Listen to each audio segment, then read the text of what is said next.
Excelente. Iniciamos la grabación. Bienvenidos una vez más a nuestro curso de gestión y tratamiento especial de residuos.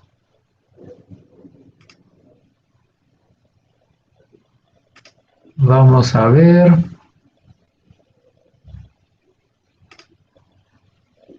De compartir.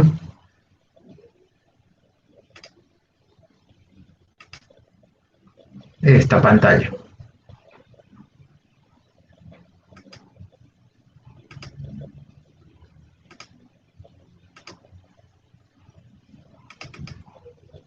Perfecto. Y una pregunta interesante por ahí. Pero voy a sacar mi cara de acá. Perfecto. Ahora sí.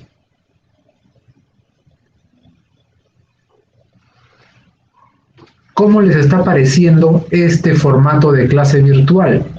Por favor, coméntenme acá abajito, en los comentarios, abajito, ¿no? En los comentarios, si es que hay otros estilos de profesor que tienen,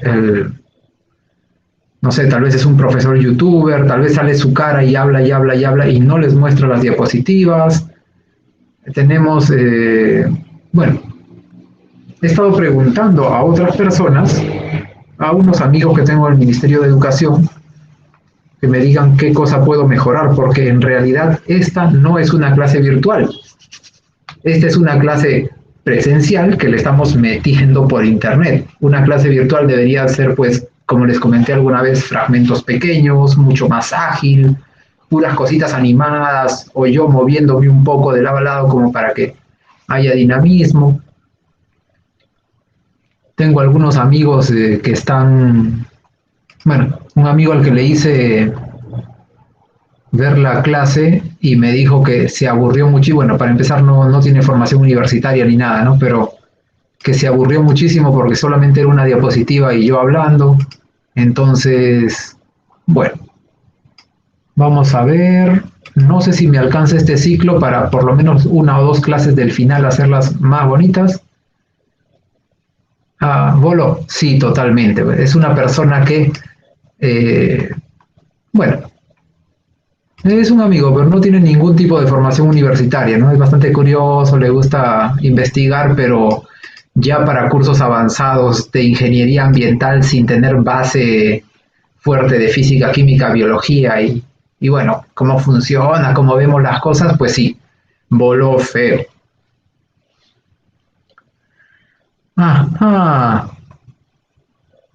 Google Meet, Google Meet.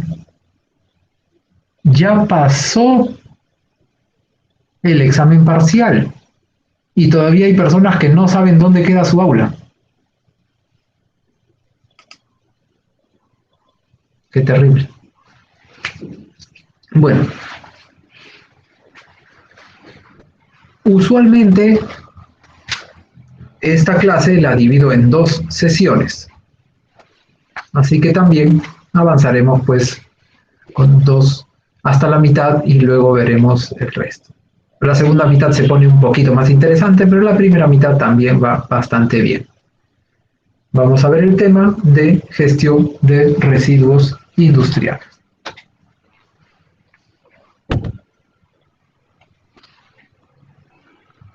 Los procesos industriales generan una gran cantidad de contaminación. No solo porque, como son procesos industriales, generan una gran cantidad, es decir, volumen, o una gran cantidad en peso, sino que, además de eso, generan una gran cantidad de residuos peligrosos. Hay de diferentes tipos, una vez más, para que sean clasificados como peligrosos, tienen que cumplir o tener al menos una de estas características. Internacionalmente se conoce como CRETIP: corrosivos, reactivos, explosivos, tóxicos, inflamables, y B de biocontaminados. Acá les diremos infecciosos patógenos, y no siempre estos nombres coinciden con los de la legislación, que ahora que lo pienso, tendría tal vez para el siguiente curso que hacer dos diapos, una de la parte internacional y una de la legislación actual.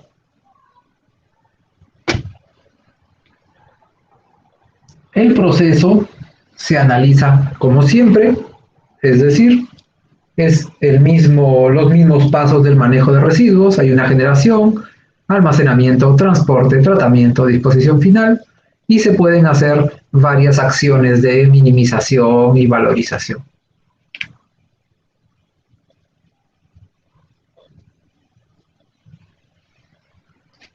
Minimización, realizar actividades que reduzcan el volumen y o toxicidad de los residuos líquidos y sólidos que generan los procesos industriales. Como estamos hablando de nuestro curso de gestión integral de residuos, ustedes saben que en este curso líquidos es difícil que miremos a menos que estén envasados, y semisólidos y sólidos de todas maneras. Líquidos y gases solo envasados, libres pues no.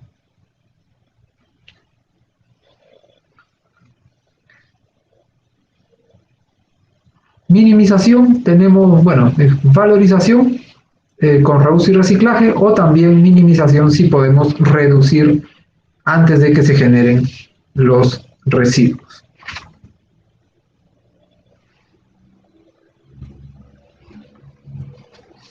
En lo que es reuso y reciclaje, se pueden realizar acciones para recuperar recursos como el agua, energía, materia prima y otros subproductos. Y para esto se puede recurrir a la bolsa de residuos. ¿Qué cosa es la bolsa de residuos? Lo hemos visto antes. Es una herramienta que intercambia información y buscará... Caramba. Suenan campanas en mis oídos. Mayra Tatiana Aldoradín Chagua, persona ajena al dominio de la UNTEL, desea ingresar. Bueno. Y luego que logran hacer el vínculo entre... Ay, el Google Meet, no le puedo bajar el volumen a esa campanita que suena, ¿no? Interesante. Luego que se hace el intercambio de información, la bolsa de residuos se retira y el comprador y el vendedor negocian.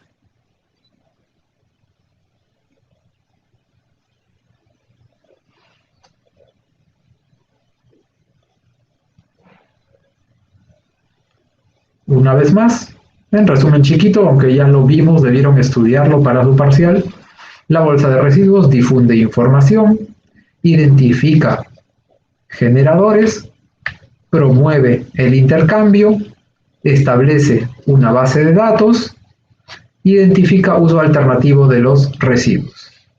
La bolsa de residuos no promueve per se el negocio.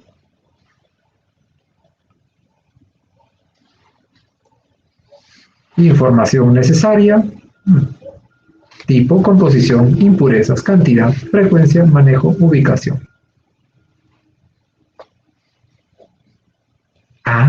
Otra cosa que les quería pedir, por favor, los que tengan clases de otros profesores por ahí, si me las pueden compartir para ir aprendiendo y haciendo mejora continua, se los voy a agradecer. ¿Qué más? El boletín de la bolsa de residuos tiene la lista de los residuos disponibles, la lista de los residuos deseados y la lista de empresas participantes. Un ejemplo interesante es cómo ciertas industrias generan residuos peligrosos y podrían ahorrarse bastante dinero, pues logrando que esos residuos vayan a ser materia prima de otra industria.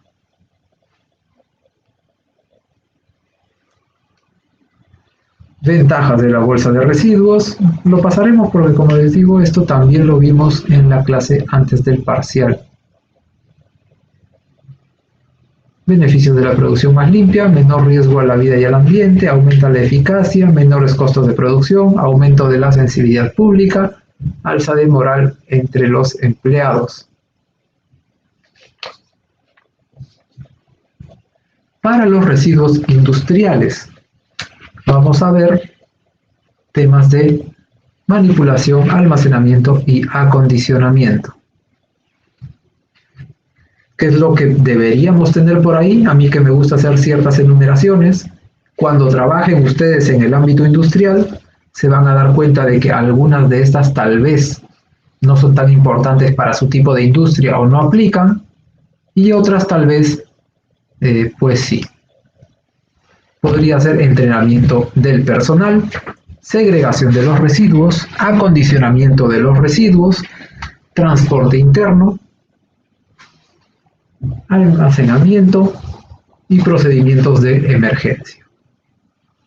Para lo que es el entrenamiento del personal. El personal en una etapa inicial no tiene conocimiento de las acciones a realizar. Esta situación genera riesgos innecesarios. Puede ser también que los operarios, los trabajadores, sí conozcan el manejo de residuos peligrosos. Justamente han tratado de conseguir operarios que sí conocen del tema, pero están ustedes en una empresa que maneja asbestos y los operarios vienen de una empresa que manejaba aguas ácidas, por ejemplo, o manejaba cianuro, o manejaba residuos peligrosos biocontaminados. Entonces, puede tener las nociones, puede tener cierta práctica en algunos procedimientos, buenas prácticas del manejo, pero aún así, lo más posible es de que no tengan el conocimiento específico del tipo de residuo que pues les tocará manejar. Y esa situación genera alto riesgo innecesario. Hay estadísticas de esas empresas que manejan residuos donde los problemas o los accidentes que han tenido han sido principalmente cuando trabajaban o ingresaban personal nuevo. Un personal, por ejemplo, algún chofer que tenga 20 años de experiencia, 30 años de experiencia, comete mucho menos errores que una persona que tiene 2, 3 años de experiencia, se acaba de cambiar de trabajo, etc.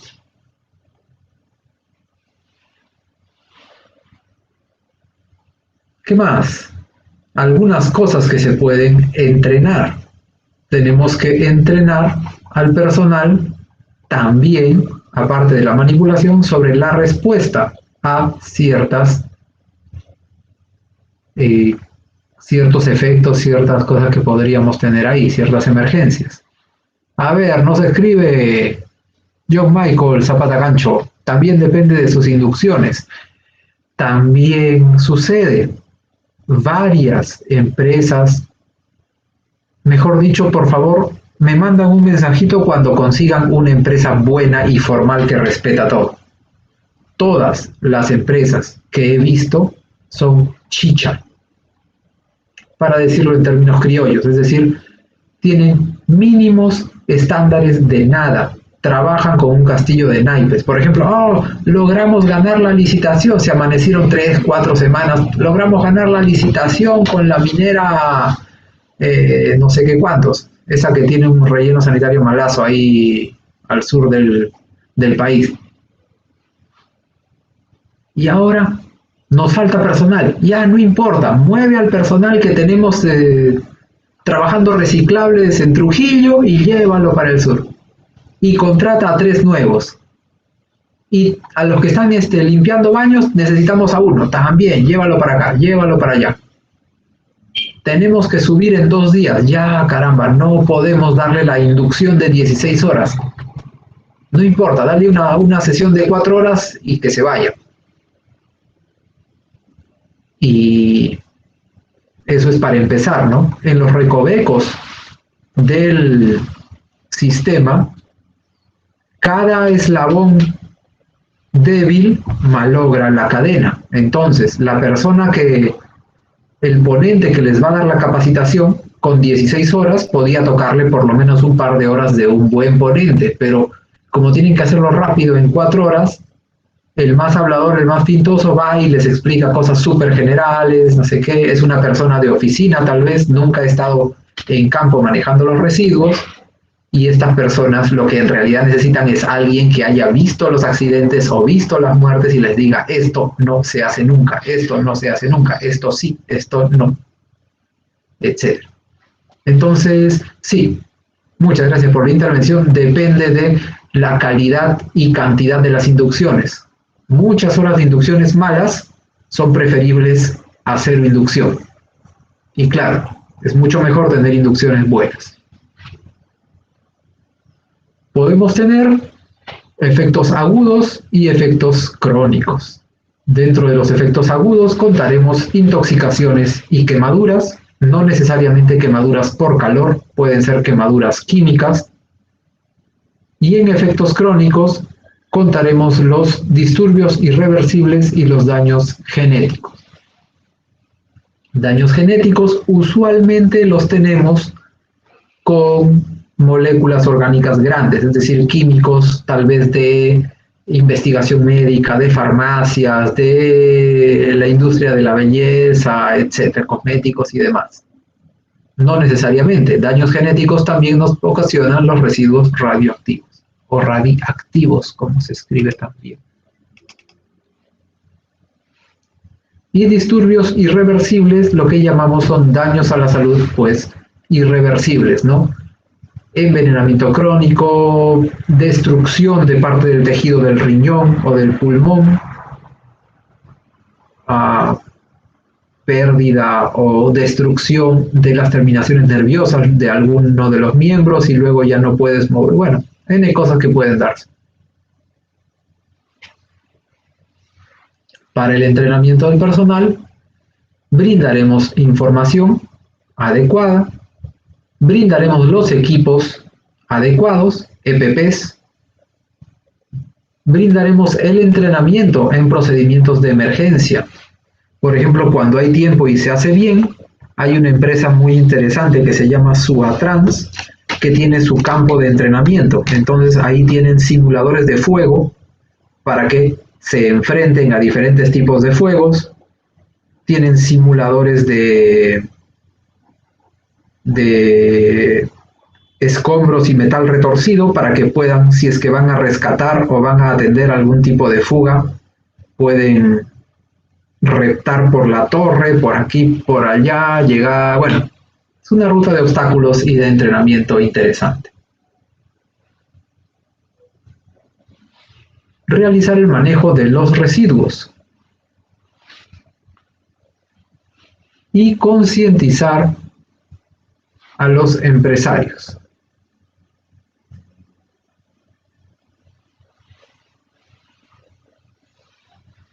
En nuestro paso de segregación podemos encontrar principalmente estos dos problemas: reacciones indeseables e incontrolables y fenómenos de generación de calor, fuego, explosión, humos, gases tóxicos, etc.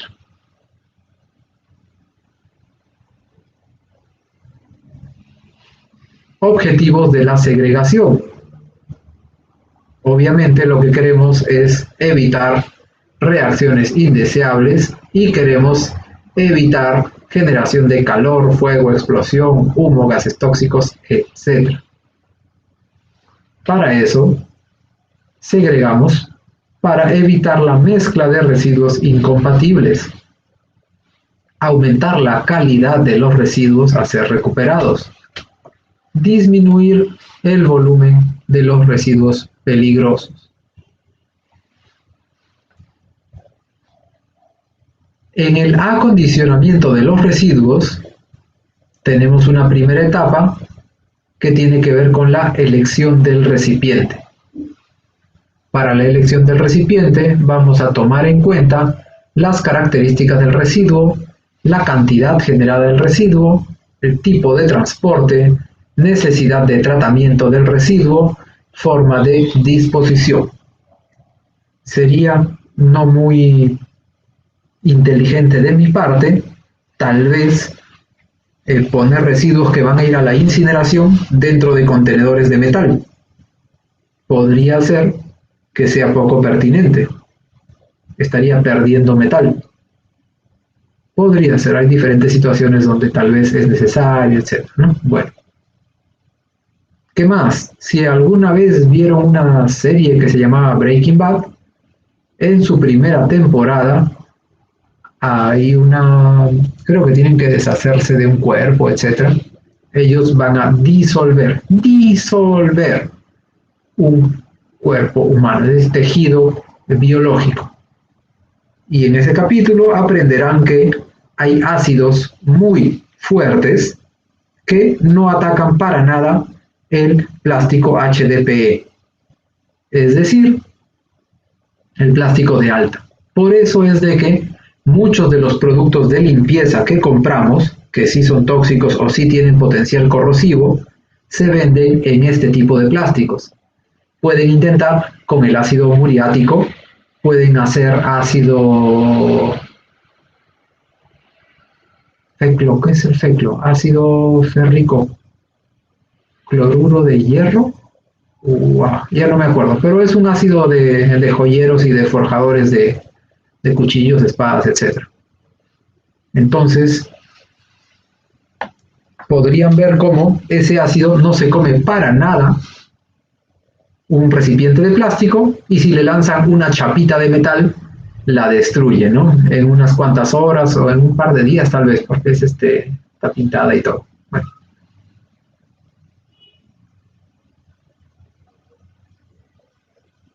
Y ya que estamos ahí conversando de cosas no 100% del curso, pues les tengo que decir que por favor, si es que juegan con ácido, no lo lancen por el desagüe.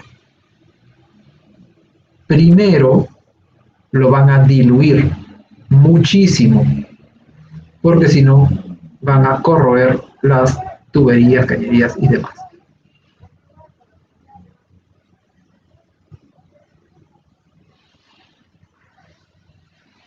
Acá tenemos ciertas cosas que tal vez por sus amplios conocimientos de seguridad y salud ocupacional conocen o han escuchado, ¿no?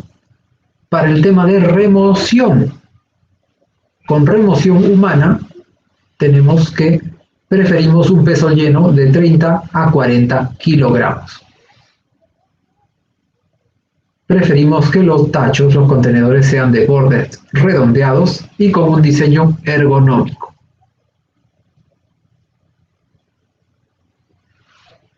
Para lo que es remoción mecánica, tenemos que colocar los recipientes sobre tarimas o estrados. Y si tenemos el estándar correcto o si estamos siguiendo un estándar específico, hay que asegurarlos de ciertas maneras.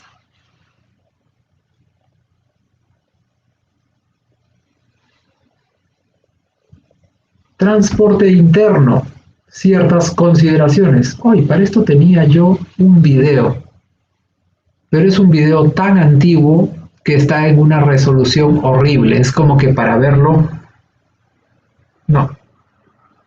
Es un video muy, pero muy feo. Creo que su resolución no llega a 16 bits.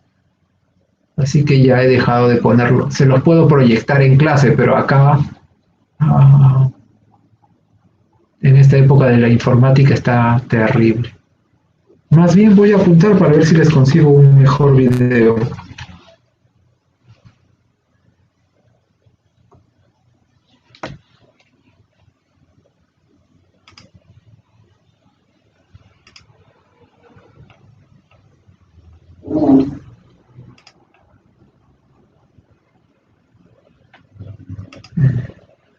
Y el video que tocaba en la clase pasada, creo que no lo vimos. A ver, me esperan un momento, por favor.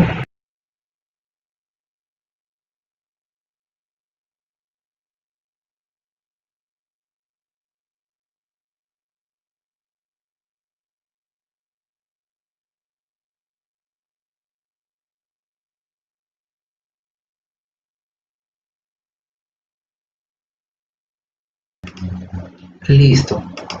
Tengo todavía mis videos antiguos por ahí, pero estoy pensando que hay ciertos problemas, a veces con la con los derechos de autor y otras veces con la eficiencia, porque estoy llenando mis compartidos por las puras. Así que de alguna manera estoy pensando que lo que tengo que hacer es más bien buscar videos de YouTube y dejarle solamente el link. Más trabajo todavía. Bueno, seguiremos. Consideraciones para el transporte interno.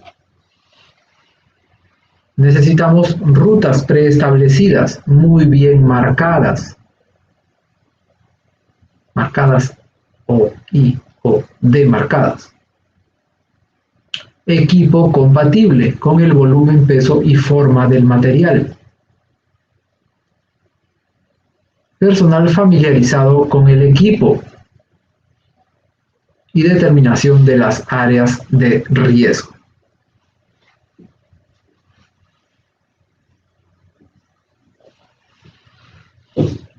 Pensé que lo tenía desarrollado. Vaya, a ver, les comento un poco. En rutas preestablecidas, cuando logren trabajar en una empresa más o menos ordenada, hay ciertas rutas que son las rutas de flujo de residuos y siempre son las mismas rutas. Hay rutas que son las rutas donde circulan los vehículos de recolección, de traslado, etc. También son siempre las mismas rutas.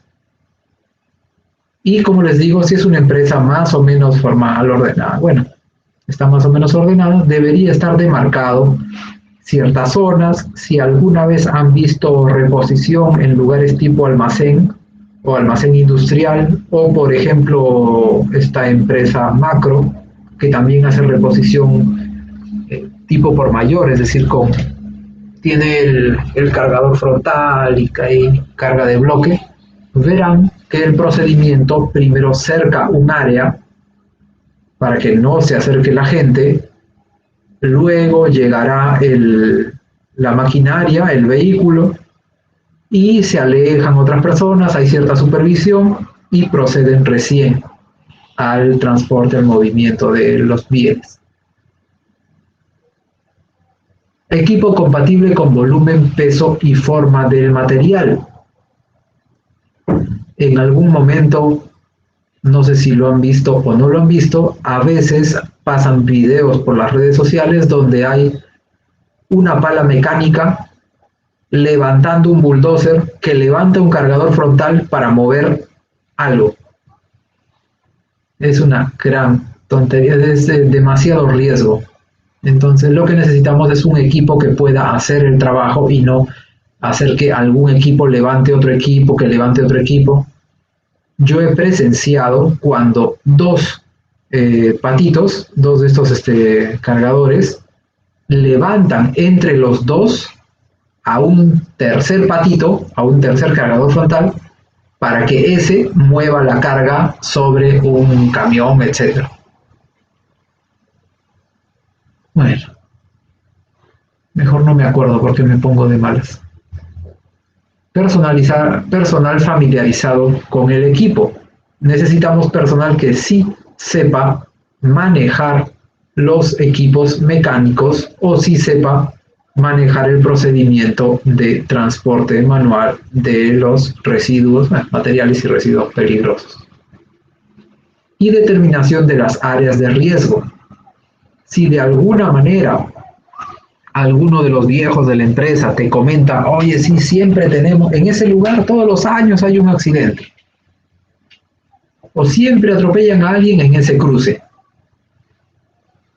ya podrías estar pensando, para empezar, dos cosas, ¿no? Una, lo primero que podrías pensar es, si ya se tiene identificado el lugar, se pueden tomar medidas. Y la segunda cosa que deberías estar pensando es, ¿y qué tiene esta gente que sabiendo todo eso no pone no ha eliminado ya todos los riesgos de ese lugar?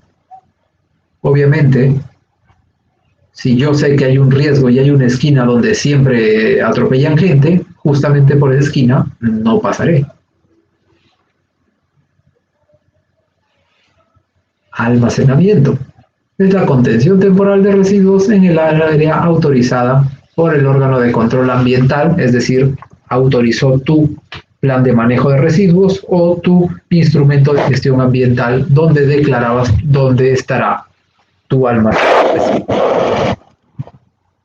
Tu almacén de residuos peligrosos. Tu otro almacén, bueno, la autoridad también lo mira, pero nada más. Ajá. Debe considerar cosas que ya vimos antes: aislamiento y señalización, control de operaciones, y esperará ahí a espera de recuperación, reciclaje, algún tipo de acondicionamiento que la verdad sería un poco extraño aplicarlo a residuos peligrosos, pero de todo y en este mundo del Señor podría ser que sí, hay algún tipo de acondicionamiento. Tal vez a la empresa le gusta separar el plástico, el metal de los RAEs, del resto, ¿no? De las placas de circuitos y demás. O estará a espera de tratamiento adecuado o de una disposición final adecuada.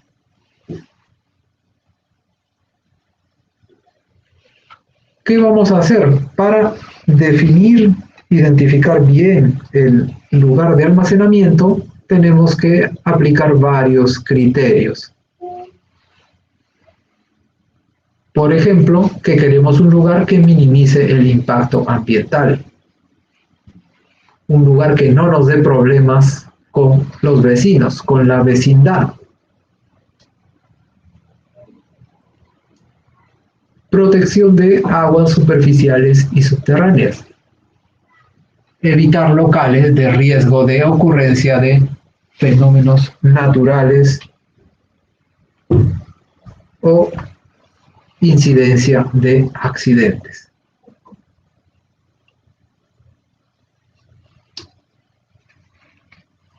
Algunas características de los almacenamientos.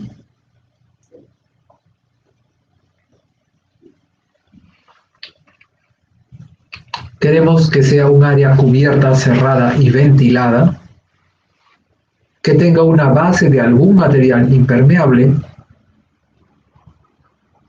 que tenga contención y colecta de líquidos contaminados, que haya una adecuada manipulación de recipientes,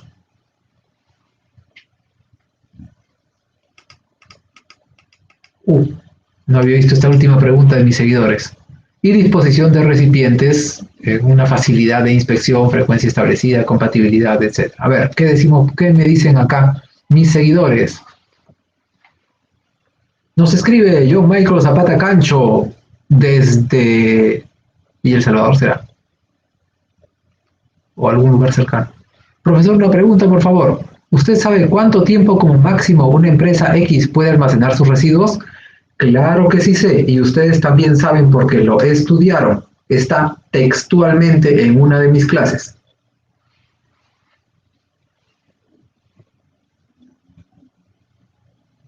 Y además lo expliqué, y expliqué los bemoles de esa situación. Seguimos. Almacenamiento en tanques.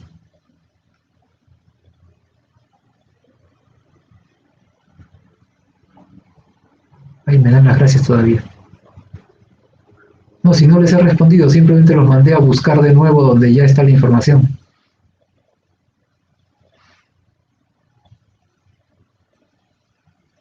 Bueno, una empresa puede almacenar como máximo lo que diga su EIA. Aprobado. Hay empresas que pueden almacenar todo un año. Hay empresas que tienen PCBs almacenados, pues, 5 o 8 años, son unos pasivos ambientales ahí. Y hay empresas que obviamente no quieren, bueno, empresas medianas, empresas de rubros no tan priorizados, que no quieren problemas con OEFA, entonces almacenan sus residuos justo del tamaño o del volumen que les da su almacén. Depende del residuo también, sí, y del rubro. Por ejemplo, si yo voy a hacer el corredor vial sur, voy a hacer la IRSA norte, en mi EIA puede decir que yo voy a almacenar mis residuos 1 año, 2 años, etc. Pero si yo soy la imprenta de la esquina, con qué excusa, con qué rubro prioritario para el país voy a almacenar mis residuos pues 2, 3 semanas? Si mi almacén solamente logra almacenar los residuos 2 días, ¿para qué los tengo desbordando 3, 4, 5 días, una semana, etcétera?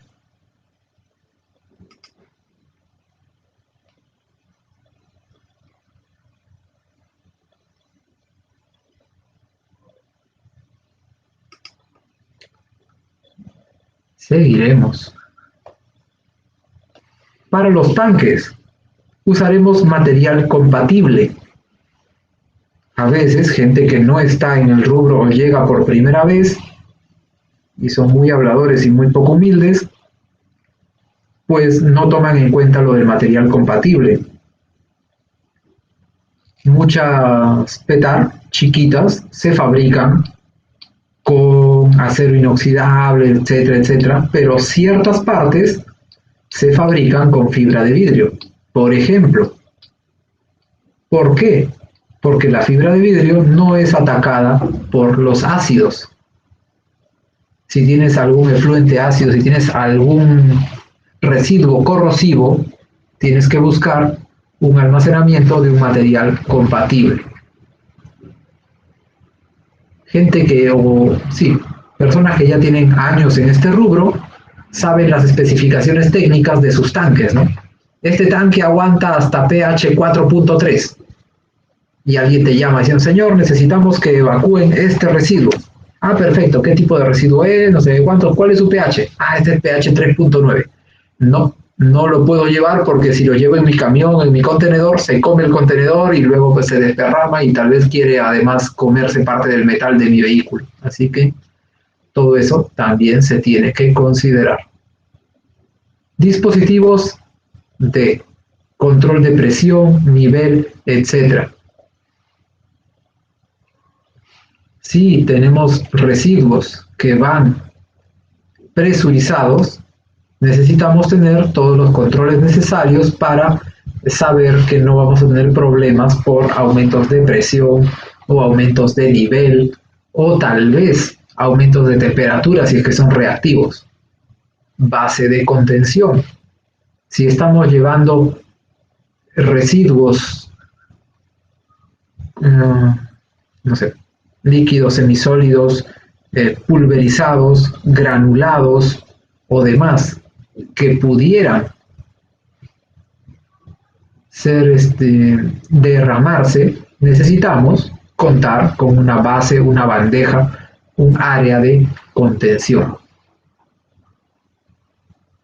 Inspección diaria de los equipos de control, inspección semanal de las partes externas del tanque, ya con el tiempo o aprendiendo de las personas que saben, o revisando casos de accidentes, se darán cuenta que hay ciertas partes de los tanques móviles, fijos, soterrados, aéreos y demás que se desgastan más.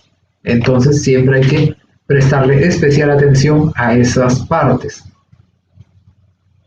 Inspección interna periódica, así como tienen varias de las empresas del rubro oil and gas. Oil and gas, hablamos de hidrocarburos principalmente.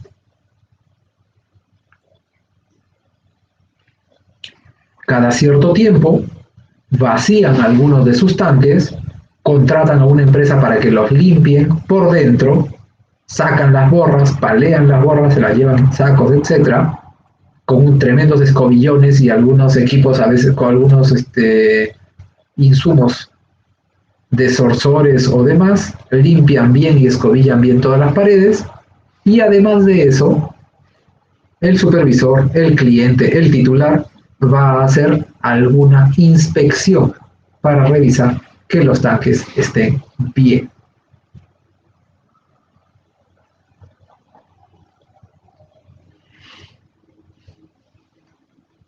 Si es que vamos a tener almacenamiento a granel, vamos a querer protección de las precipitaciones. Nadie los obliga o nadie obliga al titular, a la empresa, a tener un techo de material noble, pero sí necesita protección de las precipitaciones. Podría ser un techo de calamina, un techo de plástico, etc. almacenamiento a granel sin lixiviación. No debería haber, si es que es un material seco y granulado, no debería tener ningún tipo de lixiviación, sobre todo si lo hemos protegido de la precipitación y de todo tipo de escorrentía superficial y demás. Las construcciones para almacenar los residuos a granel tienen que estar cubiertas, cerradas e impermeabilizadas. La inspección periódica de la impermeabilización es importante y también control de posibles escurrimientos. Y lo apunto porque después les voy a enseñar un poco de eso.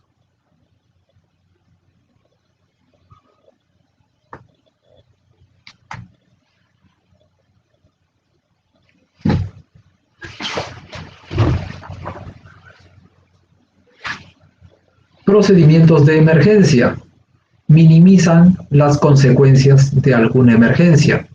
Protege la integridad física del personal, equipos e instalaciones. Si se dan cuenta, no habla del ambiente todavía porque estamos hablando desde el punto de vista de la empresa, es decir, la empresa que nos paga o nuestra empresa o nuestro cliente, pues le interesa primero la integridad física del personal, equipos e instalaciones. Y tercero, protege el medio ambiente.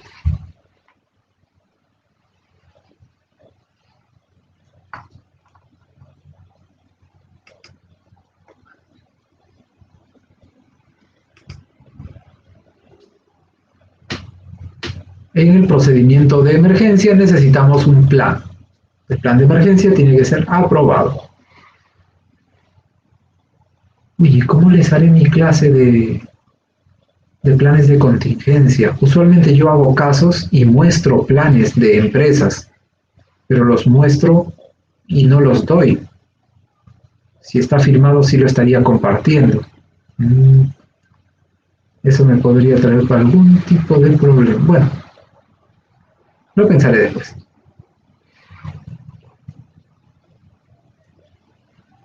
El plan debe tener la identificación, la información de los posibles accidentes, acciones, bueno, los procedimientos para la emergencia, ¿no? Dentro del plan.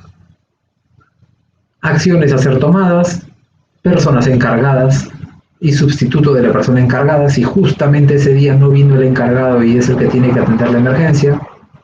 Direcciones de teléfonos y de, bueno, ubicación pues para la persona encargada.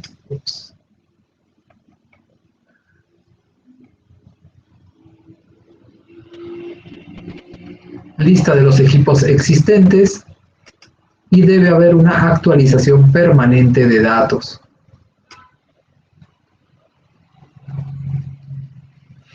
El transporte externo a la empresa puede ser marítimo o fluvial, ferroviario o terrestre.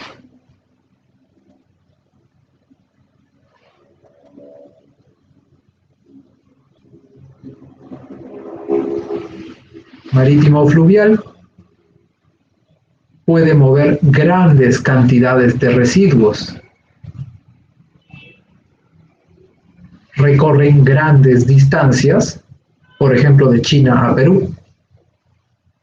Tiene una velocidad menor, por eso lo que piden en internet llega después a los 50 días, a los 60 días.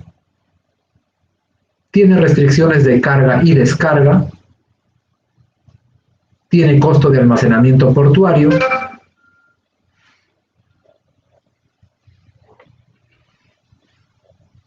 Y tiene un área grande comprometida en caso de accidentes. Es un secreto que nadie lo sabrá, que los barcos en alta mar pierden contenedores.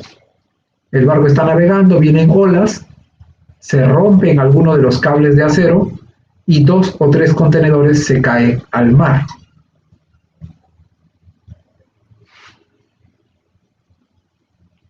Gracias a Dios, esos contenedores tienen, pues, supongo que tendrán ropa. ¿Qué es lo que compran de China ustedes? Ropa, tecnología, etc. Pero también se podría dar el caso que alguien esté comprando internacionalmente algunos químicos. Se cae el contenedor y eso contaminará una gran área del ecosistema acuático. Ferroviario. Características.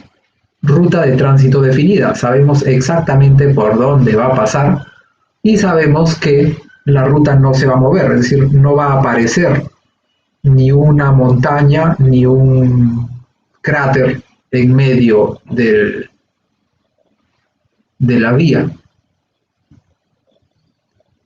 Planos de emergencia y sistemas de comunicación establecidos. Hay una mayor seguridad y rápida detección de accidentes.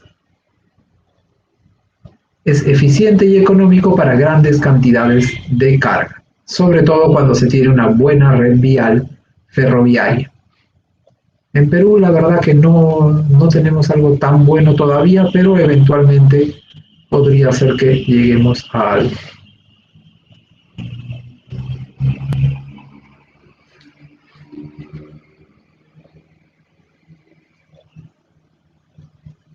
Algunas características: el costo es bajo para grandes distancias, requiere sistema de transbordo, es decir, tiene que haber cierta unidad, cierta máquina, cierto brazo mecánico o cinta sin fin que va a hacer la estiba de los paquetes de la estación adentro del tren.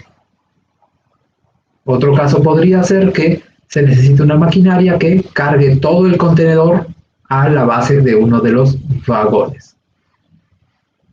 El sistema ferroviario está implantado, es decir, va a ir solamente por las vías. Esto es una ventaja y una desventaja.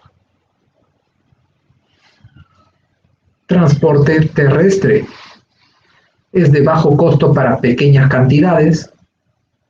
Es de bajo costo para pequeñas distancias.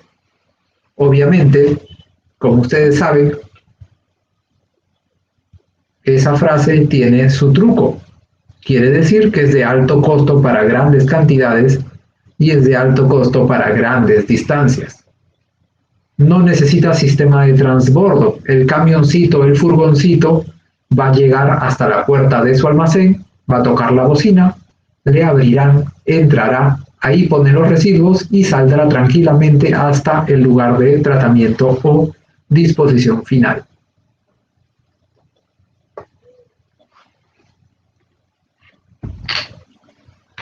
Acceso a los puntos de generación y descarga.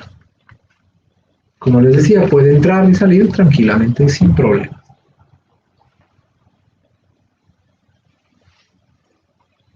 Desventaja: no es adecuado para grandes cantidades. Alguna vez hubo una obra, una macro obra de estas de infraestructura, no sé si estaban agujereando, no me acuerdo en este momento si estaban agujereando una montaña o fabricando una carretera trans no sé qué, inter no sé qué cuántos, y cotizaron el llevar los residuos, los escombros y demás residuos desde la selva hasta Lima. Y obviamente, si era una obra de 2-3 años, los residuos se generaban, etc. Y entonces se empezó a sumar y a multiplicar. Y finalmente salió un número pero tan grandote, que la empresa, el cliente, el titular dijo, no podemos hacer esto. Por más que querramos tener este estándar, los precios son el triple de lo que pudiéramos haber pagado. Entonces se tuvo que buscar algún tipo de otra opción. Las rutas pueden ser alteradas fácilmente.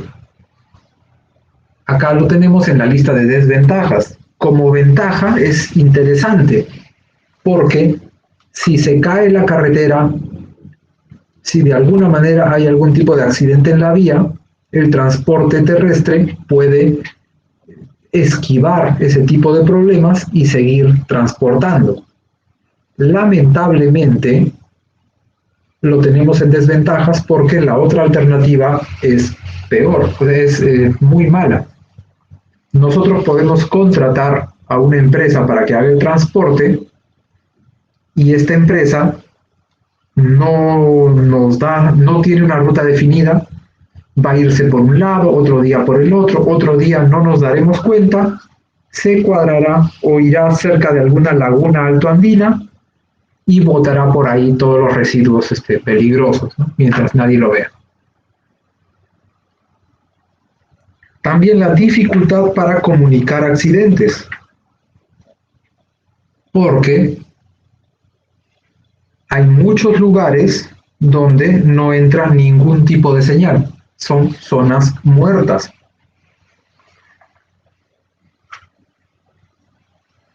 Profesor, zonas muertas como los bancos, como los centros comerciales, como los mercados, no, esas son zonas de alto contagio, la gente morirá después en la comodidad de su hogar.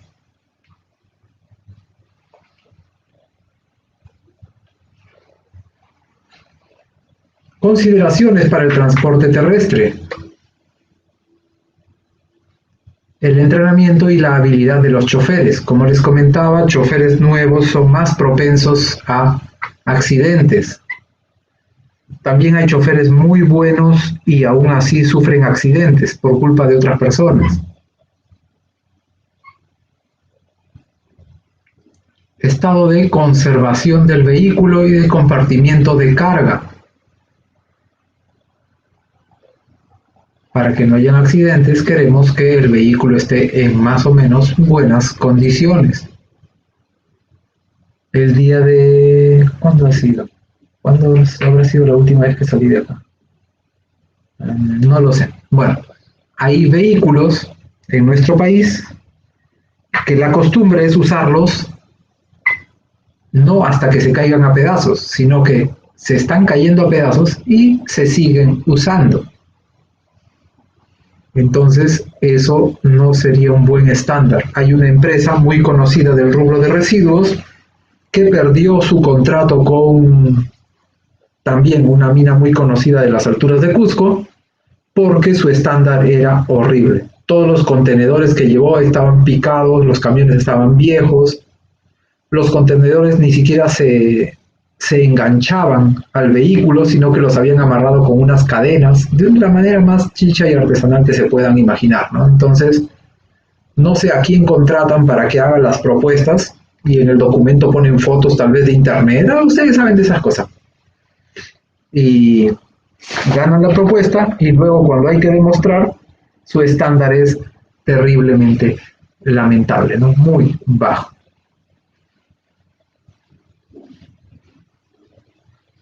¿Proveedor es una indirecta en nuestros trabajos encargados? No, no todavía. Compatibilidad de residuo con el compartimiento de carga. Una vez más, el tema de materiales, volumen, etc.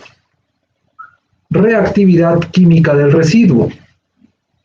Tenemos que conocer muy bien el residuo para que no genere ningún tipo de reacción adversa. Equipo de emergencia para la carga a ser transportada.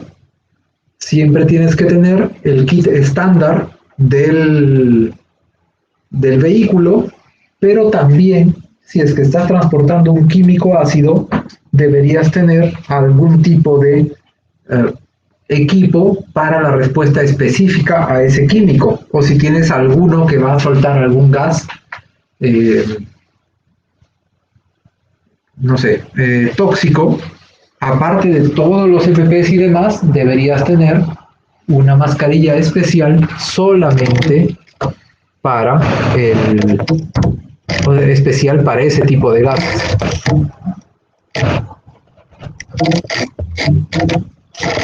Justo el día de ayer vi que algunas personas estaban vendiendo mascarillas bastante bonitas, elegantes, bonito diseño, pero eran mascarillas antipolvo.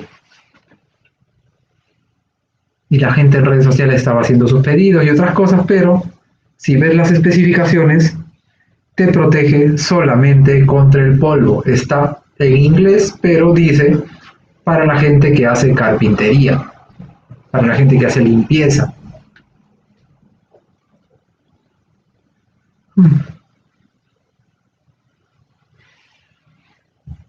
Tenemos que tener en consideración también si los residuos son corrosivos, si son ácidos o algún tipo de solvente. Y necesitamos dispositivos de protección del tanque y de la válvula en caso de accidente. Hay equipos, elementos, insumos especiales que pueden cerrar grietas. Entonces, si tienes un tanque lleno de ácido y de casualidad se abrió una grieta y vas botando ácido, hay ciertos equipos, insumos especiales que le lanzas a ese hueco, es como una masa, como una pasta, como una mazamorra, lo que sea, y es un, por ejemplo, podrían ser cadenas orgánicas y no, el ácido no lo corroerá. Por ejemplo, para todos ustedes que no conocen absolutamente, había una serie antigua de los 80, creo, donde el protagonista parcha unos tanques de ácido que tenían grietas con chocolate. Entonces, algún día que no jueguen con elementos peligrosos, pero si algún día, sí, ese mismo, pero si algún día están jugando con ácido, pueden tratar de meter un clavito y un cubito de chocolate para ver cuál de esos disuelve y cuál no.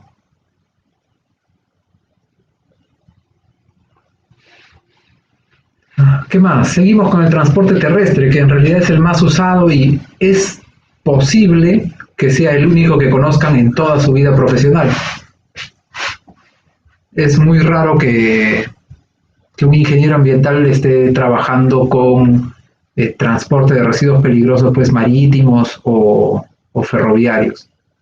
Aunque sí, ahora que me acuerdo, por los ríos de la selva, de los campamentos mineros, sí se transporta. Bueno, podría ser. La cosa es de que tal vez el 90 y algo por ciento del transporte que van a ver sea transporte terrestre. Tenemos que tomar en consideración que los conductores tengan conocimiento de la carga, de las rutas, riesgos, procedimientos de emergencia y demás. Deben llevar información de la carga, instrucciones en caso de emergencia, los teléfonos y bueno, todos los documentos necesarios. Y debe estar perfectamente identificado el símbolo del riesgo de residuo.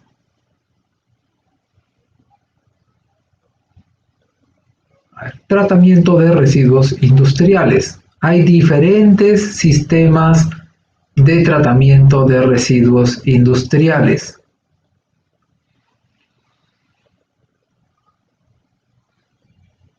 Estos de acá son algunas de las ramas. Si en algún momento hicieron su arbolito de tecnologías, pues son ramas generales. Dentro hay muchísimas variaciones. Por ejemplo, aquí les he puesto solo incineración, pero podría ser el autoclave, no sé, algún tipo de ladepa, algún tipo de calcinación o pirólisis, etc. Bueno, ¿qué sistemas de tratamiento tenemos? Secado y deshidratación para la separación de sólidos y líquidos. Podríamos tener centrifugación, filtración o lechos de secado. Esta es la forma como se enseña a los ingenieros sanitarios para el tema de lodos. Aparte de eso, en esta clase les comentaré 2 o 3 opciones más que he visto en el transcurso pues, de la vida profesional, que se usan, son vanguardistas y se usan en otros temas que no son estos de lodos. Tratamiento térmico, también les mencionaré varias opciones. No me acuerdo si en esta clase puse un pequeño análisis de la pirólisis. En realidad, cuando llegué a la universidad dije, qué bonito, voy a tener un tratamiento, voy a tener unos laboratorios y podré pedir una máquina de pirólisis y haremos demostraciones y haremos experimentos y saldrán tesis y todo lo demás. Y pues no, la realidad no había sido tan idílica. Tratamiento físico-químico, principalmente estabilización y solidificación. No, acá en estabilización y solidificación tendremos algunos otros de estos también. Oxidorreducción, neutralización, precipitación, intercambio iónico, extracción por solventes. Y este tratamiento biológico debería estar por otro lado. A ver, más preguntas que mi audiencia. Nos escribe Jordi Jesús Garriazo González. Dice, el pirolizador es para el tratamiento de residuos orgánicos, ¿verdad? Pues no. La pirólisis es un proceso de combustión sin oxígeno, con muy poquito oxígeno. La pirólisis se usa en diferentes industrias para muchas cosas y recientemente, tendrá unos 13 años tal vez, que se usa en el mundo de los residuos. Originalmente se usó para fabricar carbón vegetal. Se usa para muchas otras industrias para este tipo de tema, pero también se ha usado, como les digo, en tiempos ya recientes, para tratamiento de residuos orgánicos, para tratamiento de residuos plásticos. Finalmente los plásticos son tremendas cadenas de carbono, así que también los podemos pirolizar. Ajá. Si en algún momento van de viaje a Cusco, todo se mancha, cuidado con el COVID. En Aguascalientes, la empresa AGE y otra empresa más tienen pirolizadores para ocuparse de los residuos plásticos. No los he visto, solamente leí la noticia en Somos. 2019 más o menos habrá sido el mes de junio. Somos la revista, por si acaso, no que somos viaje, gente, vámonos en grupo. Siempre tratando de aclarar muy bien los términos porque no hay palabra maldicha sino maldecida.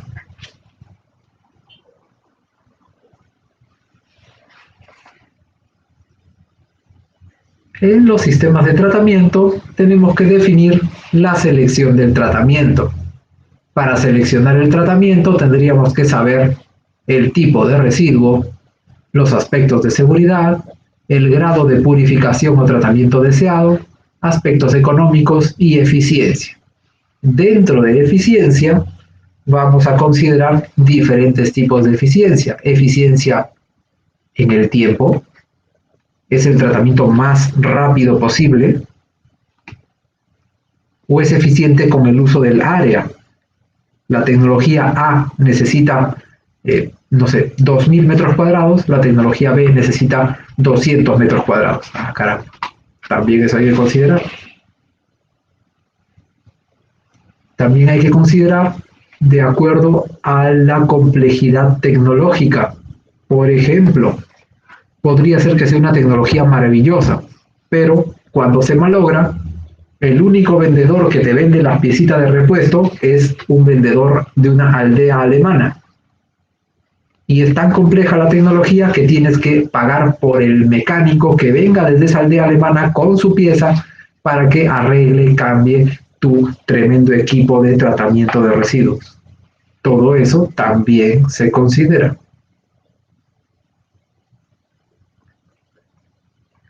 Por ejemplo, si existe una camaronería, digamos la camaronería Dieguito Sac, y se le ocurre aplicar una tecnología. ¿Por qué aplica esa tecnología? Pues porque habrá revisado que es eficiente en tiempo, es eficiente en dinero o es eficiente en área o tiene los aspectos de seguridad deseados, el tipo de desecho, etcétera, ¿no? Más o menos los criterios que tomaron en cuenta cuando lograron elegir la tecnología para su propia empresa. Una de las tecnologías que veremos es el secado y deshidratación, usualmente por medios físicos.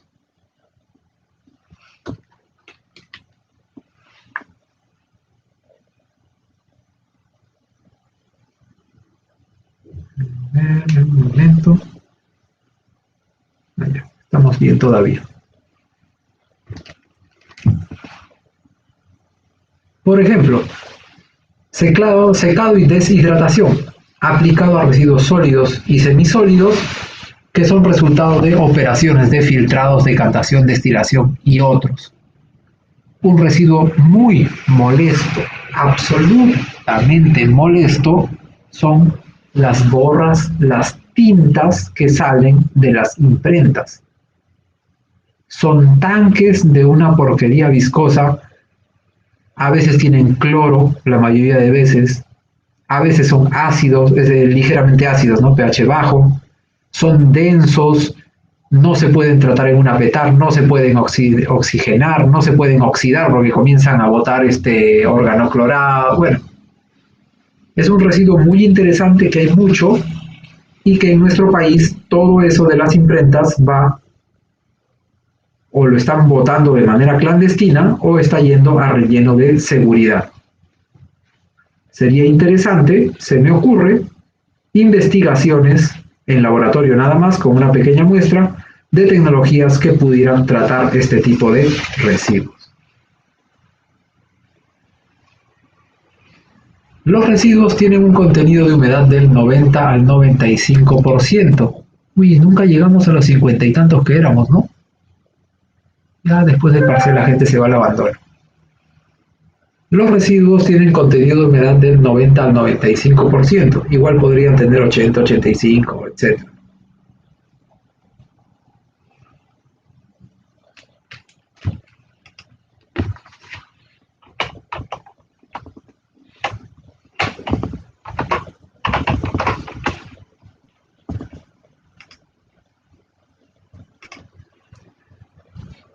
Están constituidos por una fase sólida y una fase líquida.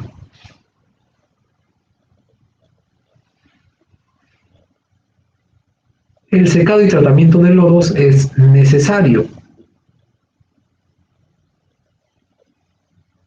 Es como que, uy no, ya iba a ser un comentario político muy específico. A ver, ¿qué tenemos por acá? Nos escribe John Michael Zapata Cancho y nos dice, Faber-Castell bota sus residuos como no peligrosos. Interesante. La única forma de que bote sus borras de tinta, sus tanques de tinta como no peligrosos sería si está usando tinta un poco más cara, que es la tinta que no tiene esos componentes químicos que les digo. Si no, se estaría aprovechando de un vacío legal o no sé qué otro misterioso esté haciendo.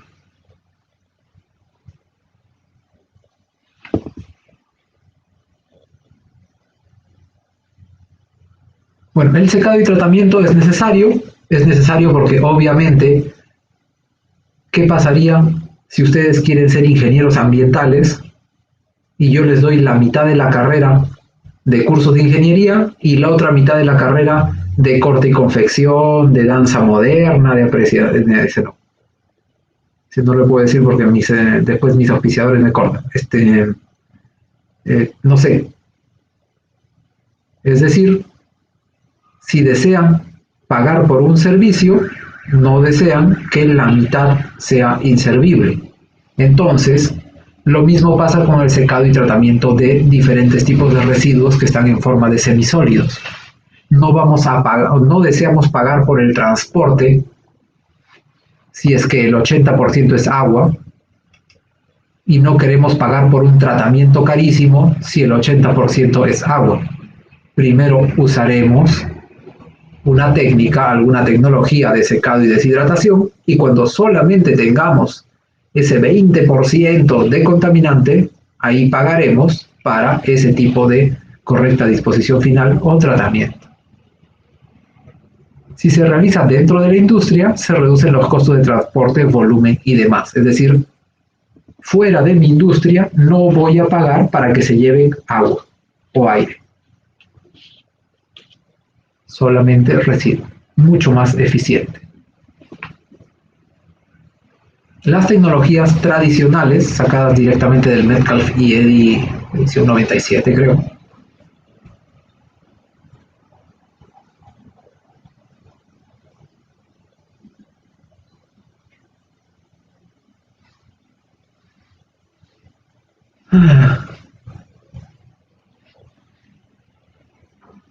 Centrifugación. Aplicación de fuerza giratoria al lodo. Las partículas son retenidas en el medio filtrante, las paredes del equipo, y el resto saldrá. Entonces, esto es como una licuadora. La licuadora genera una fuerza centrífuga. Es más, deberíamos hacer un modelo con una licuadora vieja. Pero no creo que tenga un par. Interesante. Bueno, la cosa es que hoy extraño mi curso de PETAR. Digo, de tratamiento de TAPER, tratamiento de aguas potables y residuales. Esta máquina genera una fuerza centrífuga y con la fuerza centrífuga todas las cosas fugan de su centro hacia los laterales. Si a la mitad del camino ponemos algún tipo de barrera filtrante, el líquido pasará hasta el borde de la máquina, pero los sólidos se quedarán en esa barrera filtrante. Se irán acumulando, se irán al centro y pueden ser colectados. Y el agua puede ser recirculada o devuelta para una siguiente fase de limpieza, etc.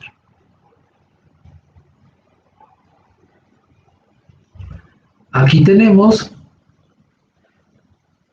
una pequeña prensa, un extrusor. A ver, profesor, no, disculpen, nos escribe Cecia Gemina Roque Gómez. Profesor, ese secado y deshidratación pueden ser para los lodos con aceites. Pues estas de acá son máquinas, son herramientas. Entonces, depende del ingeniero saber qué máquinas pone y en qué orden y si le facilita para algo. Por ejemplo, si es que yo tengo lodos con aceite, ¿de dónde saldrían lodos con aceite? ¿De una petar muy grasosa tal vez? No tengo idea. Esto no es... borras. Ya. Y boreas. Ya, borras. Excelente. Bueno, las borras son más densas que la mazamorra. Y son más densas que cuando tienes tu clásico y mezclas la mazamorra con la leche condensada. Entonces, mandar eso a una centrífuga tal vez malogra la centrífuga. Nos escribe Harold Aldair Salvador Bellido, dice arroz con meche. Si está en tu casa, sí, pero si está en otro lado, estarías violando la distancia social. Mejor come arroz en tu casa solito.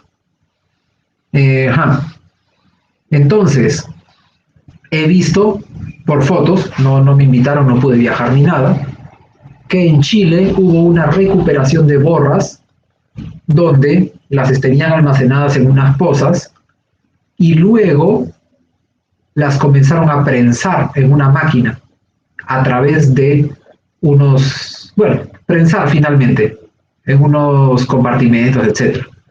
El poder de la prensa, creo que era una prensa de 3 toneladas, 4 toneladas, no sé, el poder de la prensa hizo que, sí, de verdad las borras se comprimieran bastante y saliera petróleo o el hidrocarburo de esas borras, ¿no? El origen de esas borras. Y se pudo recuperar, no me acuerdo si era un 10-12%, en algún lado de mis archivos del 2013 debo tener esa presentación.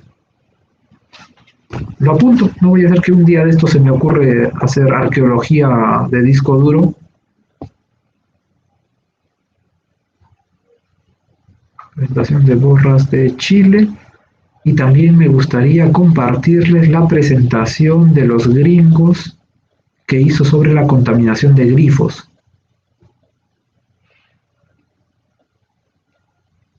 Excelente. Ay. Yo no sé, me gusta compartirles cosas interesantes, pero después todo el mundo sale o salimos todos y terminamos trabajando en una oficina o haciendo monitoreo de salud ocupacional. Bueno, la verdad que la vida nos lleva por caminos que no que no planeamos o no vimos. La cosa es que, ya me puse filosófico, la cosa es que, no, centrifugado no podría ser para borras. Yo usaría centrifugado para agua con hidrocarburos. El agua con hidrocarburos tiene hasta 5% de hidrocarburos.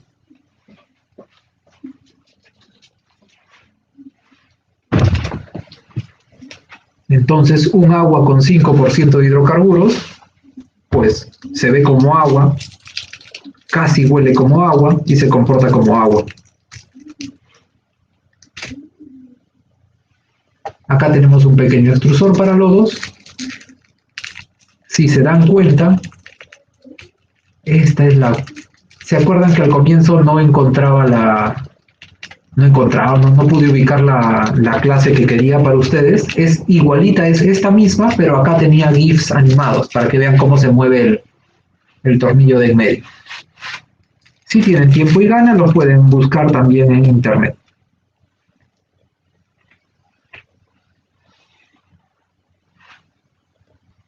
Entonces, ingresa el lodo por el lado izquierdo y este tornillo de Arquímedes, tornillo sin fin. ¿Por qué piensan que se llama tornillo de Arquímedes?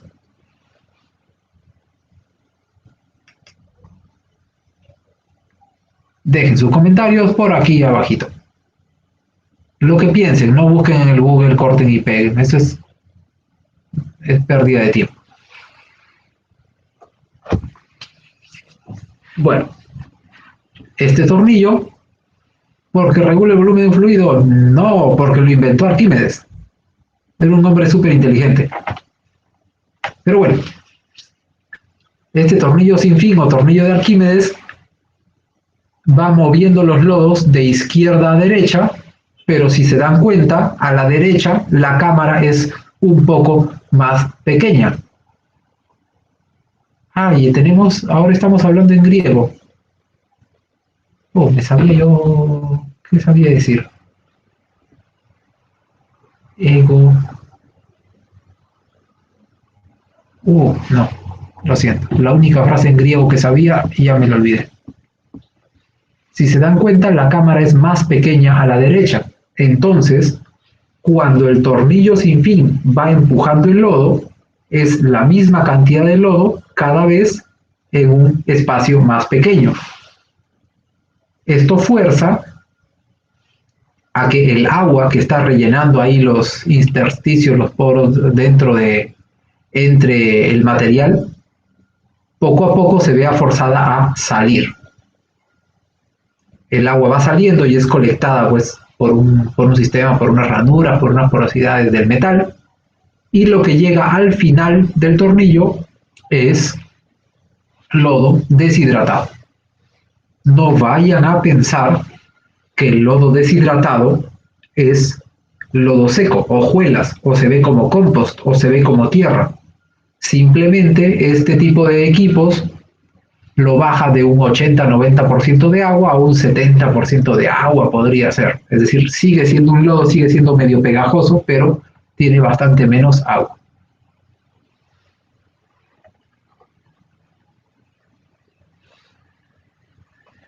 Ventajas de la centrifugación. Es un proceso cerrado y de poco espacio. Tiene un funcionamiento bastante simple. Tiene un costo relativamente bajo. Es un funcionamiento limpio y tiene alta eficiencia. Profesor, alta eficiencia quiere decir que saca el 99.999% del agua y nos deja solamente el residuo. No, tiene alta eficiencia no en deshidratar, sino tiene alta eficiencia en la materia del tratamiento. Es decir, tiene alta eficiencia haciendo lo que se le pide según los parámetros. Es decir, tiene alta eficiencia reduciendo del 90 y tantos por ciento al 60-70%, no sé. Nada más.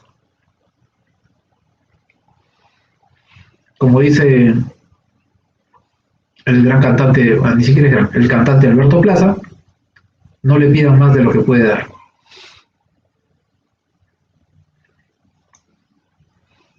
La máquina de centrifugación puede generar ruidos y vibraciones que deberían ser mitigados en la etapa de implementación. Los efluentes líquidos con sólidos finos no sedimentables perjudican la eficiencia del proceso. Sería necesario adicionar productos químicos floculantes, es decir, para que lo visualicen, ¿cuándo vendrá la tecnología donde me pongo un casquito y pueda proyectarles las imágenes de mi cabezota? Si el líquido tiene flotando partículas muy pequeñitas, esas partículas muy pequeñitas pueden pasar los poros y pueden irse con el agua, etc. Lo que queremos es adicionar un producto químico que haga que todas estas partículas pequeñitas se vayan pegando entre sí para hacer partículas más grandes, y esas sí se queden en el residuo y que el agua se vaya sin ellas. Así como cuando te dejó tu combi, estaba llegando a la puerta y cerró la puerta y se fue, igualito. Se puede obtener lodos con un porcentaje de humedad menor al 70%.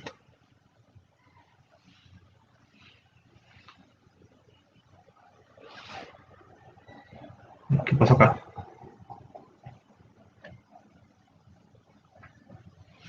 Esta la había movido al inicio, creo. Bueno. Filtración. Tipos de filtrado. Hay un filtro prensa de placas, hay un filtro prensa de cinta y hay filtración al vacío.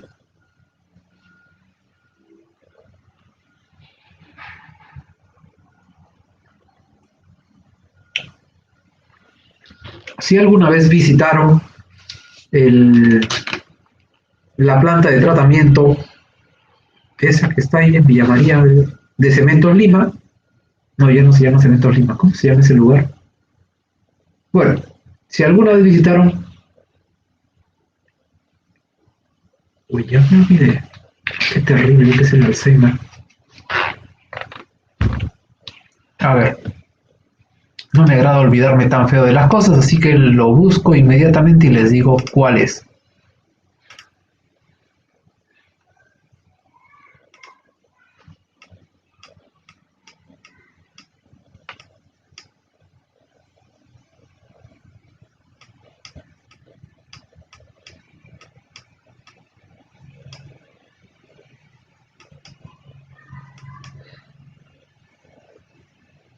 A ver, aquí está la curva de Nueva Esperanza. Aquí está la colina.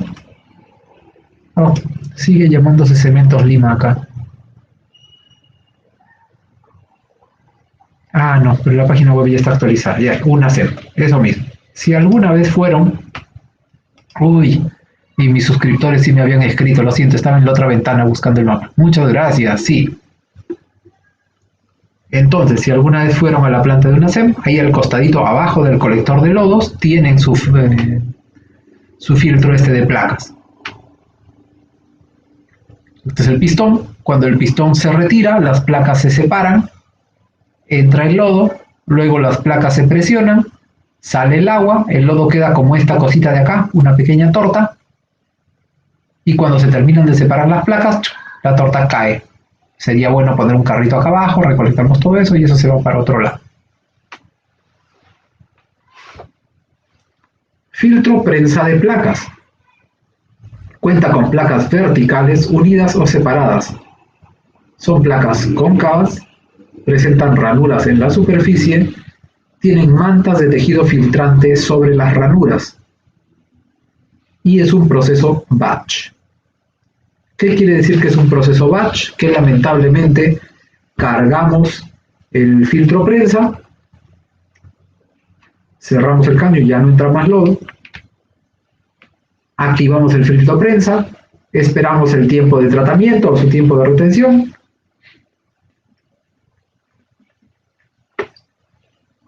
y luego liberamos la torta, canalizamos el agua para otro lado y recién vamos a poder volver a abrir la entrada de lodos.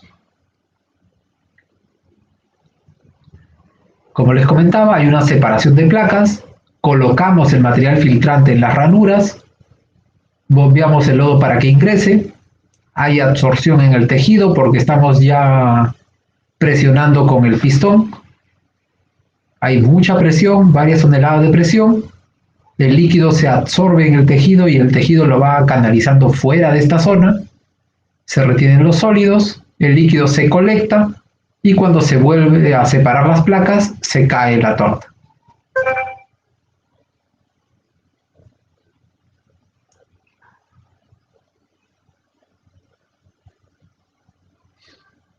Con el paso del tiempo, la torta dificulta el paso del líquido. Aumenta la presión de bombeo necesaria. Se interrumpe la alimentación, hay que descargar la torta por gravedad y otra vez iniciar. Es el proceso que les estaba indicando hace un rato, ¿no? La presión de operación y el espesor de la torta son fijadas en función al tipo de lodo. Aún así, cada especificación de máquina viene con algunas tablas y en la práctica van ajustando poco a poco cuánto es la fuerza máxima que le pueden poner para lograr la eficiencia correcta sin malograr la máquina.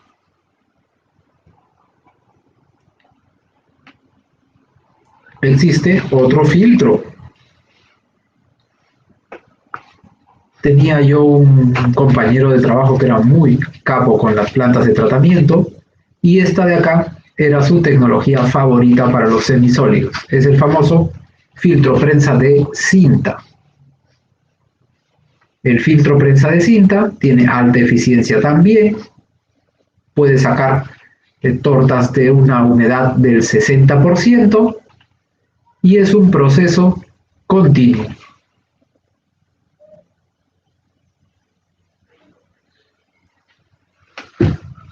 ¿Cómo funciona? Obviamente mis dibujos son un poquito feos, pueden después buscar los videos directamente en internet. Seguro que un video de una cinta en vivo y en directo y funcionando es un poco más didáctico. Llega el lodo por un lado y dos cintas continuas van a hacer que el lodo vaya avanzando por aquí.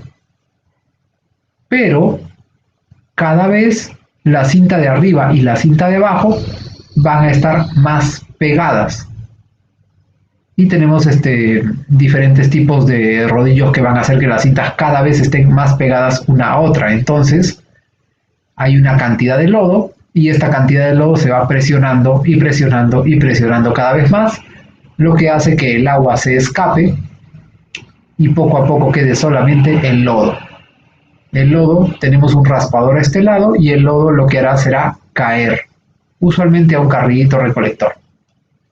El líquido se colecta por otro lado y se lleva para afuera.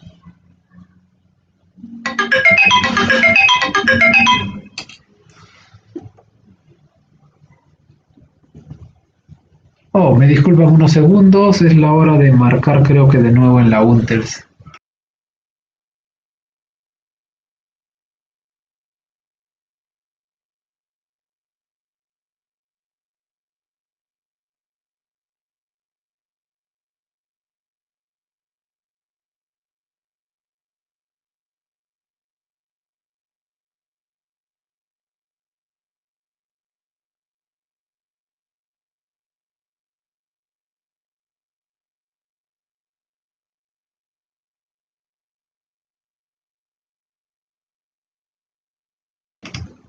Perfecto, todo bien todavía.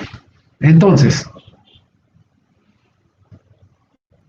equipo básico. Tenemos un tanque de mezcla y dos bandas giratorias sobrepuestas. Al final tenemos un dispositivo de raspado de lodos para alejar los lodos de la cinta, un lavador de la banda, usualmente con agua a presión. Como la banda es porosa, queremos que esté limpia para que el agua pueda atravesarla. Si los poros de la banda están ocluidos por partículas de lodo, no vamos a poder extraer el líquido. Tendrá también una bandeja de recolección de líquidos filtrados.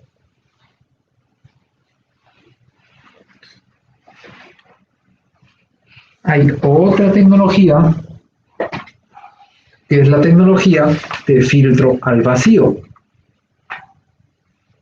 Como características tiene una gran disminución del volumen, disminuye la humedad al 70% aproximadamente, es usado en instalaciones grandes. El equipo básico es un cilindro de eje horizontal y una bandeja para colocar el lodo. El cilindro va dando vueltas y tiene una bandeja, una pequeña piscina, donde se pone el lodo. Este cilindro tiene agujeritos y o un material permeable alrededor. Este cilindro tiene una máquina que genera vacío en su interior. Va a girar lentamente y se le pega el lodo. Sigue girando y cuando ya está por acá arriba, el vacío del interior va a empezar a succionar el líquido. El lodo de acá arriba cada vez va a estar más seco. Y cuando el lodo está por acá, hay acá un raspador que va a hacer que el lodo salga del cilindro y otra vez el cilindro limpio o hay con un lavador extra volverá a capturar lodo. Y esa es su forma de secar los lodos. Bastante ingenioso también. Requiere este proceso más consumo de energía. Claro, porque tienes máquinas que van a estar permanentemente generando vacío. Requiere más cuidado en la construcción y en el mantenimiento por ruidos. Y como en los otros procesos, se puede mejorar la eficiencia acondicionando los lodos. Es decir, invertimos un poco más de dinero y vamos a lanzar unos químicos que logren aglutinar los lodos.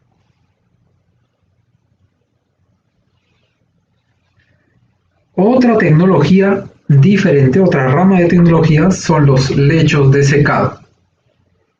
Los lechos de secado prácticamente no tienen misterio, es una tecnología muy antigua y efectiva.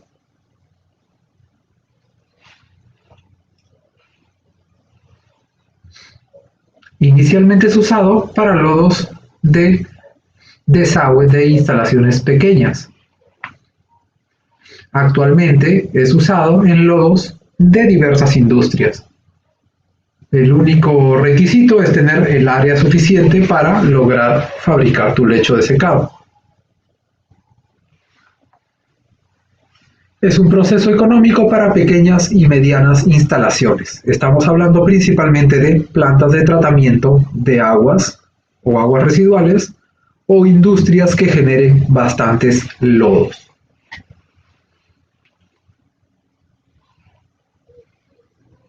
Parámetros a considerar: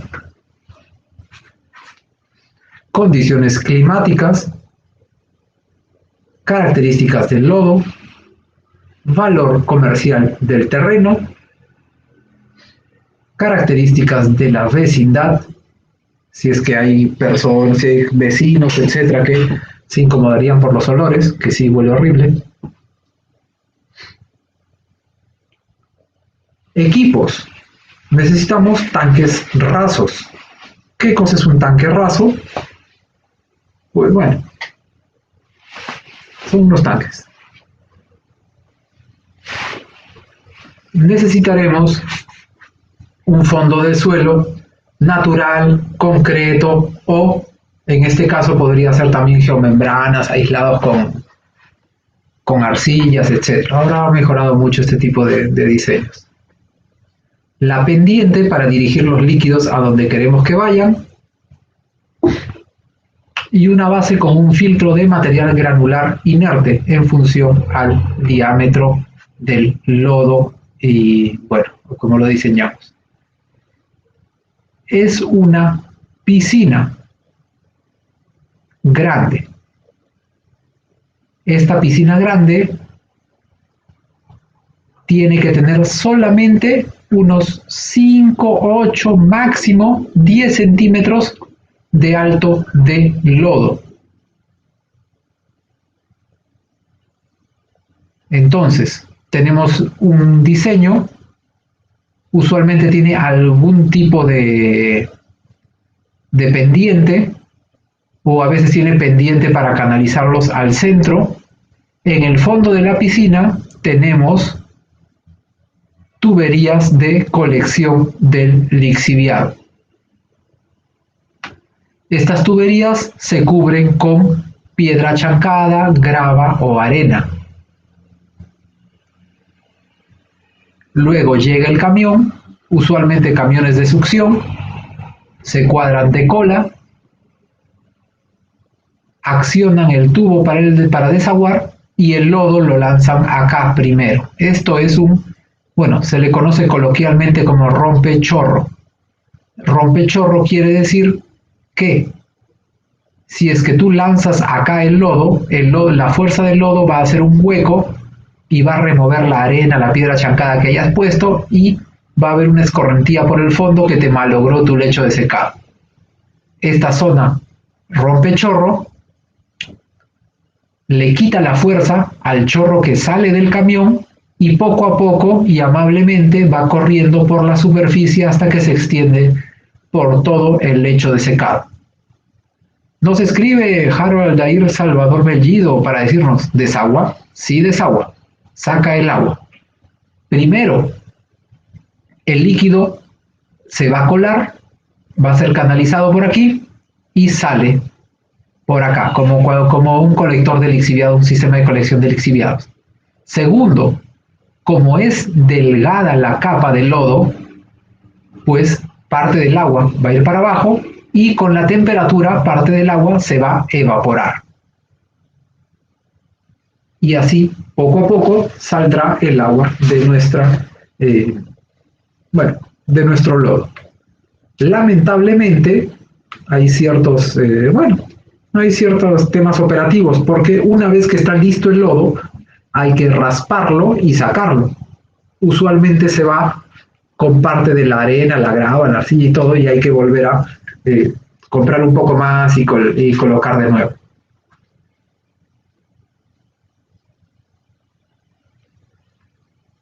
Lecho de secado logran la remoción de la humedad. Pueden tener una gran remoción, pero nadie quiere llegar, puede ser que si lo dejas un año ahí, logres remover hasta el 90 y tantos % de la humedad, pero en el mundo real el proceso tiene que tener tiempos eficientes. Entonces, si tu manejo te pide que esté al 60-50% de humedad, tú lo que vas a hacer es calcular exactamente cuál es el tiempo y con ese tiempo vas a hacer el tiempo de permanencia ahí. Nos escribe Cecia Gemina Roque Gómez: profesor, cuando se extraen las borras se realiza por presión de agua y quedan combinadas. Para eliminar esa agua, ¿se podría usar lecho de secado? ¿De secazo? Pues en ese caso, yo me imagino que sí, pero sería complicar la vida. Porque si lograste aflojar las borras y ya las metiste a un camión, volver a ponerlas de nuevo en un lecho de secado para recogerlas después y que estén mezcladas con arena y que estén mezcladas con otra cosa, le quitaría el agua, pero aumentaría el peso. Te van a cobrar más después en el relleno de seguridad, a menos que que tu tecnología lo prevenga, ¿no? Pero yo les explico cómo funcionan las herramientas y ustedes deciden si las usan o no, claro.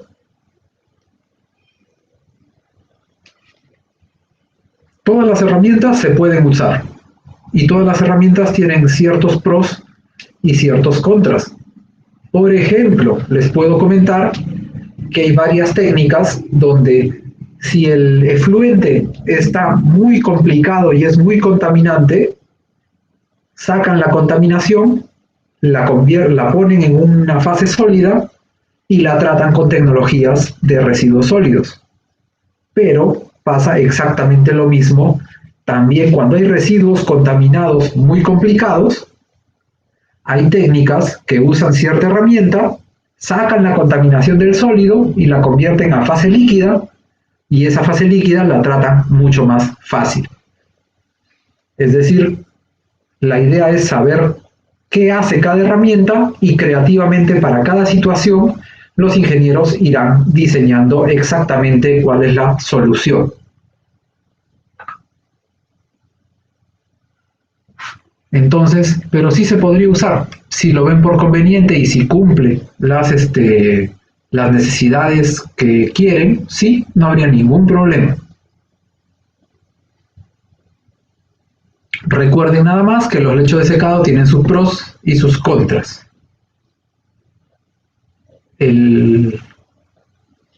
Necesita área y necesita tiempo y necesita, pues, una vez que fue extendido, si es que lo vas a recuperar de nuevo para llevarlo a otro lado, es un proceso extra. Pero por lo demás, sí. ¿Qué más? Disminución del volumen, alteración de las características físicas y químicas. Los lodos orgánicos que llegan acá, cuando se secan, generan una muerte masiva de coliformes y inactivación también de algunos o de la mayoría de los helmintos, huevos del minto. Entonces, este tipo de procesos también genera una higienización del lodo.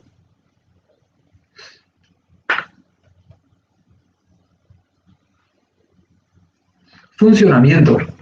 O mejor, antes de que se me vaya la idea.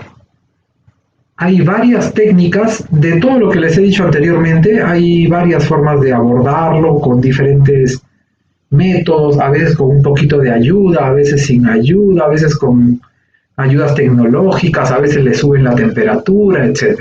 Entonces, en los lechos de secado, hay lechos de secado pasivo, hay lechos de secado con tecnologías de succión, hay lechos de secado. Por ejemplo, una tecnología interesante que es muy lenta pero es súper efectiva son los lechos de secado plantados. Es decir, lo conviertes prácticamente en un jardín, las plantas logran evaporar mucho más la humedad y todo queda terriblemente estabilizado. Es decir, biológicamente ya no sería peligroso por algún tipo de carga bacteriana o de tremenda cantidad de patógenos, etc. Algunas de estas tecnologías se usan en India. Y aparte de eso, tenía yo videos para ustedes de esto. ¿Dónde lo habré dejado?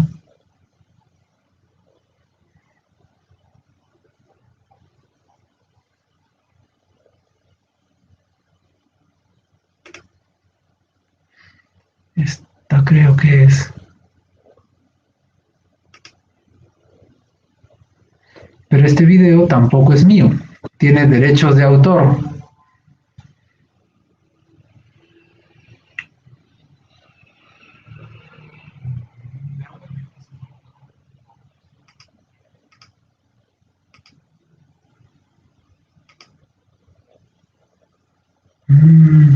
Podría ser, creo que es esta de acá. Tiene.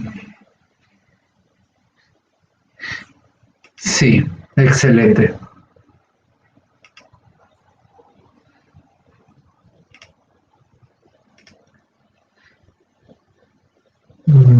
Bueno. Me acuerdo que esta sí está en YouTube. Así no tengo que sentirme mal por violar derechos de autor. Entonces, lechos de secado logran la remoción de la humedad, disminución del volumen, alteración de las características físicas y químicas. Hay un drenaje de líquidos por gravedad y evaporación. Se canaliza, se drena por los drenes del fondo o laterales. Si los líquidos son líquidos peligrosos, se tratan antes de usarlos. Y podrían haber líquidos que se filtren a la red del drenaje, si es que son compatibles con residuos, con efluentes normales de la ciudad. Factores de los lechos de secado: incidencia de la luz solar, temperatura del aire, humedad relativa, tasas de precipitación, nadie quiere que esté tu lecho, tu lodo casi seco y se ponga a llover torrencialmente y pues otra vez tengas que empezar. Velocidad del viento. Si se acuerdan de la fórmula, no era la de Penman, ¿no? Bueno, la de evaporación, la fórmula de evaporación nos dice, a ver, ¿dónde está? La voy a buscar para decirles exactamente qué dice. Primero se los digo en científico, luego se los digo en ingeniero.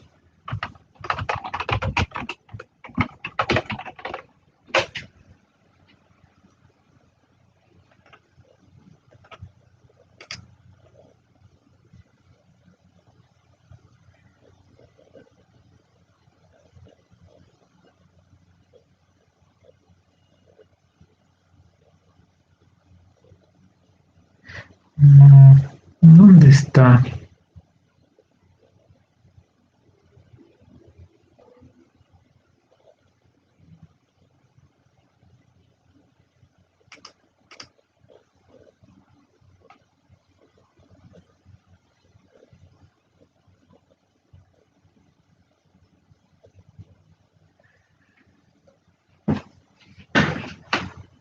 Bueno, a ver, trataremos con esta pues. Aquí tenemos una fórmula de evaporación, es la de Dalton de 1802, que dice E es igual a K, PSM entre paréntesis multiplicado por PS menos PB, y K es la constante. Y acá nos dice que hay la diferencia de vapor saturado del agua, la temperatura del agua y la presión de vapor son los factores para la evaporación. Eso sería en científico. En ingeniero quiere decir, si queremos que seque nuestro lodo, necesitamos que el vapor saturado se vaya rápido, que la temperatura sea buena y bueno, entonces quiere decir que si hay mucho viento se evapora más rápido. Por eso necesitamos velocidad del viento. A menor tiempo de secado el proceso es más económico.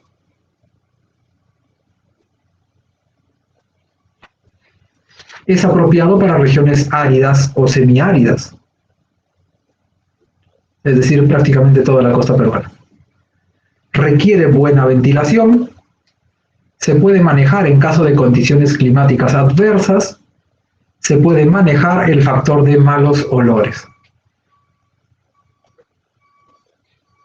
Y ahí tal vez quedaremos por la clase de teoría del día de hoy. Voy a buscarles en internet, en una fuente autorizada, el video que tengo de... ¿Dónde es esto? Es en Suagali, creo. No, en Devanahalli. Vamos a buscar en Devanahalli.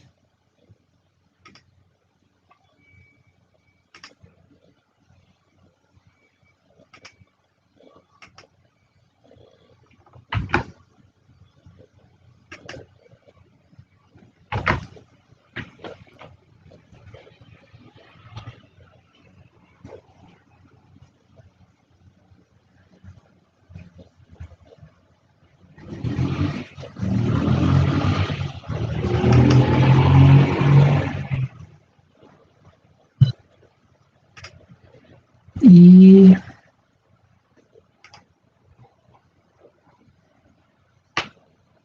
a esta no le he fabricado subtítulos en español.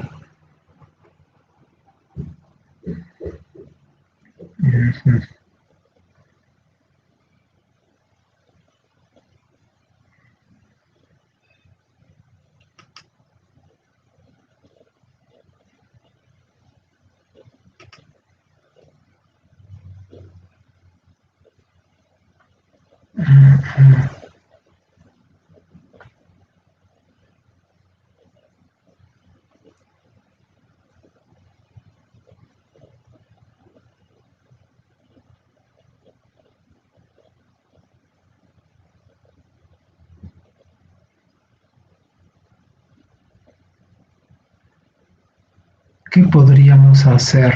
podríamos asumir que todos hablan inglés y entienden a la perfección.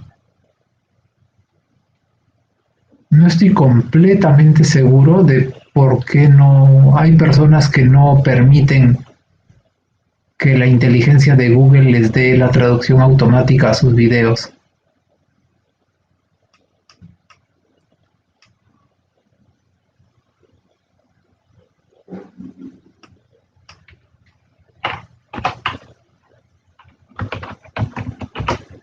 Bueno, unos segundos más voy a revisar si encuentro la versión del EAWAG. A ellos sí les gusta mucho traducir.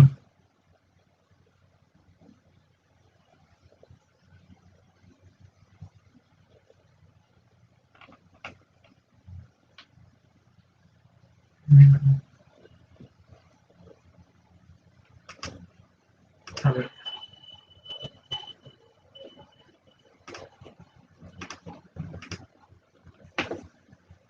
A ver, ¿qué dice por acá?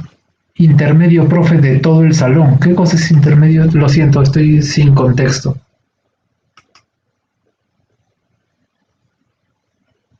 Así yo. El inglés. Ah, no me digan, ¿todo el mundo tiene inglés intermedio? ¡Wow!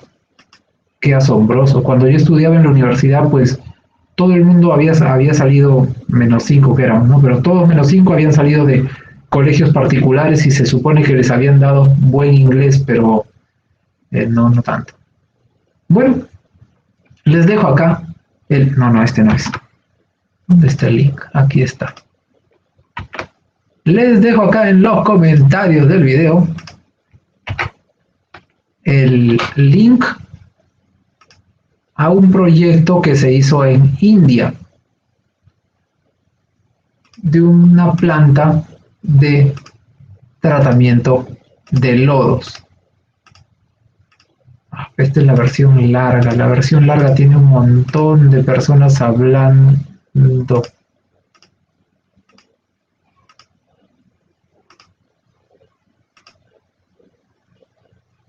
Bueno, igual, ahí les dejo la versión larga.